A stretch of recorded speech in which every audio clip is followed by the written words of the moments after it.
ನಿಮ್ಮಲ್ಲಿ ಆಧಾರ್ ಕಾರ್ಡ್ ಇದೆ ಅಂದ್ರೆ ಆಬ್ವಿಯಸ್ಲಿ ಎಲ್ಲರ ಹತ್ರ ಇದ್ದೇ ಇರುತ್ತೆ. ಗೌರ್ಮೆಂಟ್ ಅವರು ಹೊಸ 4 ಅಪ್ಡೇಟ್ಸ್ ನ ಆಧಾರ್ ಕಾರ್ಡ್ ಅಲ್ಲಿ ತರಲಿದ್ದಾರೆ ಹಾಗೂ ಈ ಅಪ್ಡೇಟ್ ಮಾಡ್ಸೋಕೆ ಲಾಸ್ಟ್ ಡೇಟ್ ಕೂಡ ಇದೆ. ಬನ್ನಿ ಅದರ ಬಗ್ಗೆ ಸ್ವಲ್ಪ ತಿಳ್ಕೊಳ್ಳೋಣ.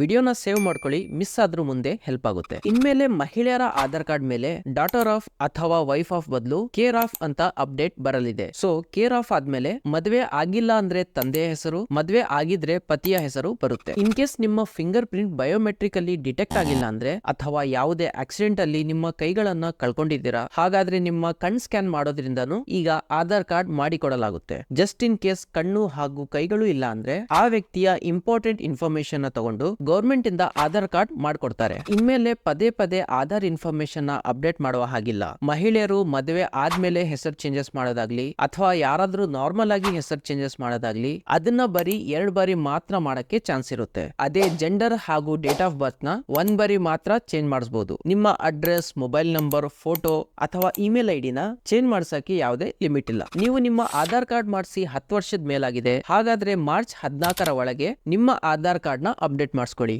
ಇನ್ ಕೇಸ್ ಮಧ್ಯ ಎಲ್ಲೂ ಅಪ್ಡೇಟ್ ಮಾಡಿಸಿಲ್ಲ ಅಂದ್ರೆ. ಮೊದಲಿಗೆ ಈ ಡೇಟ್ ಡಿಸೆಂಬರ್ 14 ವರೆಗೂ ಇತ್ತು, ಈಗ ಎಕ್ಸ್ಟೆಂಡ್ ಮಾಡಿ ಮಾರ್ಚ್ 14 ವರೆಗೂ ಮಾಡಿದ್ದಾರೆ. ಆದಷ್ಟು ನಿಮ್ಮ ಫ್ರೆಂಡ್ಸ್ ಅಂಡ್ ಫ್ಯಾಮಿಲೀಸ್ಗೆ ಈ ಒಂದು ಇನ್ಫಾರ್ಮೇಶನ್ ನ ಶೇರ್ ಮಾಡಿ. ಬೈ ದ ವೇ, ನೀವು ಆಧಾರ್ ಕಾರ್ಡ್ ನ ಅಪ್ಡೇಟ್ ಮಾಡಿಸಿದ್ರಾ ಅಥವಾ ಮಾಡಿಸಿಲ್ಲ, ಕಮೆಂಟ್ ಅಲ್ಲಿ ಒಮ್ಮೆ ತಿಳಿಸಿ.